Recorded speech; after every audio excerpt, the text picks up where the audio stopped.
Assalamualaikum warahmatullahi wabarakatuh. Saya Muhammad Sadam dengan NIM 2325201132.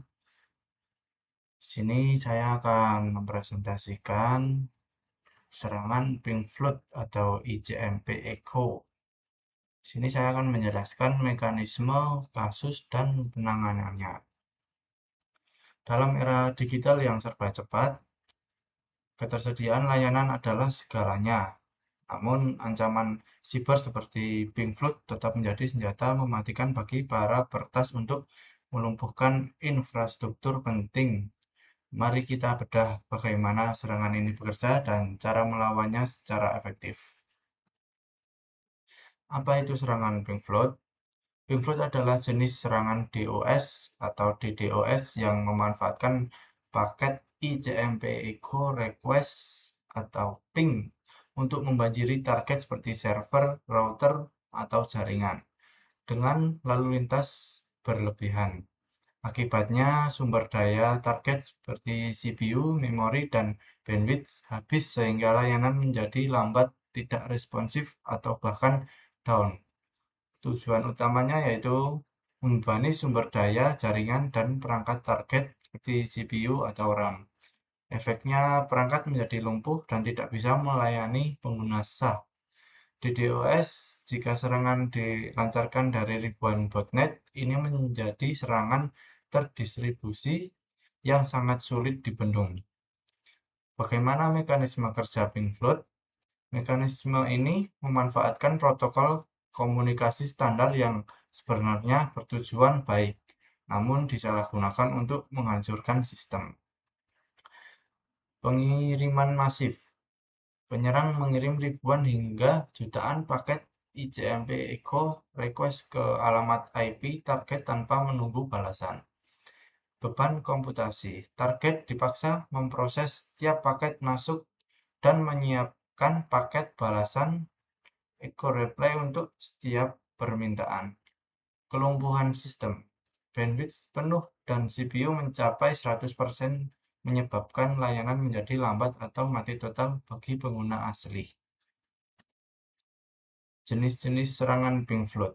Terdapat beberapa variasi cara penyerang melakukan aksi flooding ini berdasarkan target dan visibilitasnya. Target local disclosed. Menargetkan komputer spesifik dalam jaringan lokal dengan IP yang sudah diketahui sebelumnya. Router disclosed. Menyerang router pusat untuk memutus komunikasi seluruh subnet atau jaringan di belakangnya. Blind-ping. Penyerang melakukan pemindaian IP terlebih dahulu untuk menemukan target potensial sebelum melancarkan serangan. Contoh kasus serangan Pink Floyd. Ini saya dapat beritanya update 2024 sampai 2025 serangan DDoS berbasis ICMP Flood terus berevolusi menyerang infrastruktur publik di Asia Tenggara termasuk Indonesia. Serangan besar seringkali menggunakan botnet, jaringan komputer yang terinfeksi untuk mengirim trafik ICMP secara masif yang mustahil ditangani secara manual. Berikut contoh link kasus beritanya.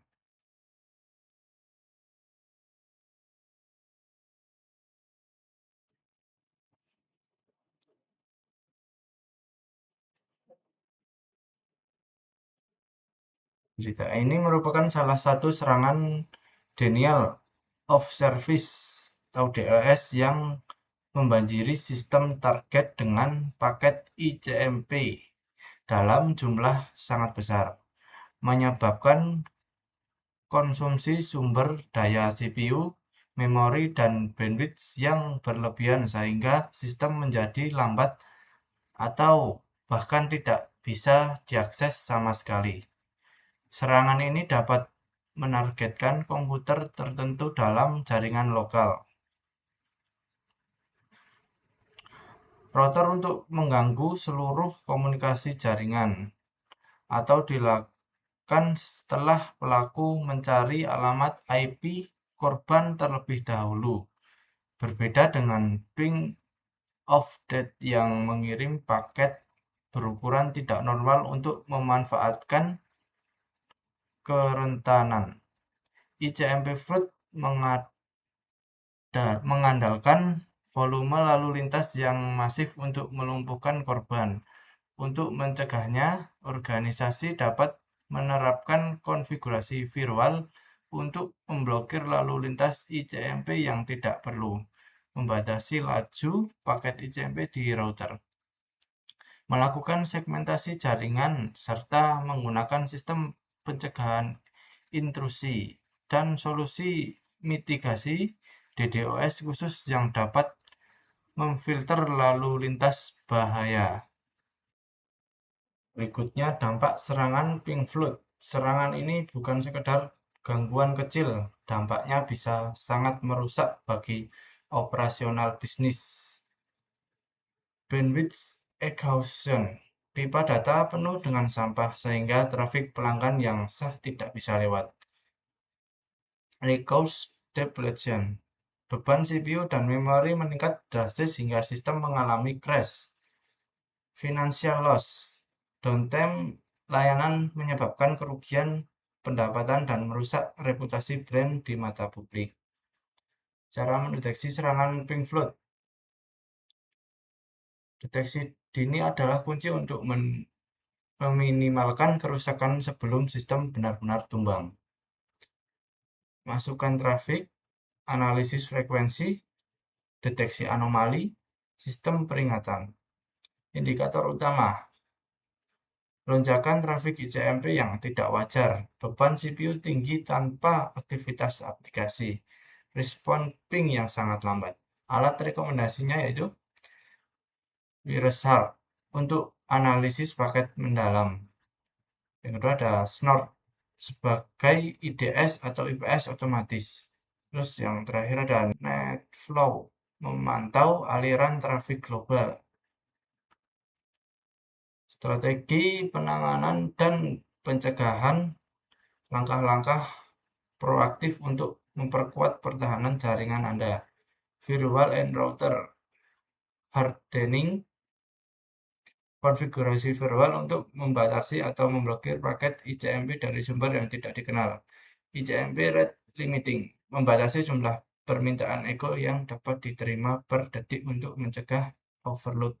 DDoS mitigation service, menggunakan solusi eksternal seperti Cloudflare atau Akamai untuk menyaring trafik di tingkat edge. Kesimpulan dan rekomendasi, waspada. Ping flood adalah ancaman klasik namun tetap efektif jika sistem tidak dikonfigurasi dengan benar. Implementasi wajib menerapkan rate limiting dan menggunakan WAF atau DDoS protection. Edukasi. Tingkatkan kesadaran tim IT terhadap anomali trafik jaringan sekecil apapun. Terakhir, selalu lakukan audit keamanan berkala dan pastikan patch sistem terbaru telah terpasang. Sekian presentasi saya. Wassalamualaikum warahmatullahi wabarakatuh.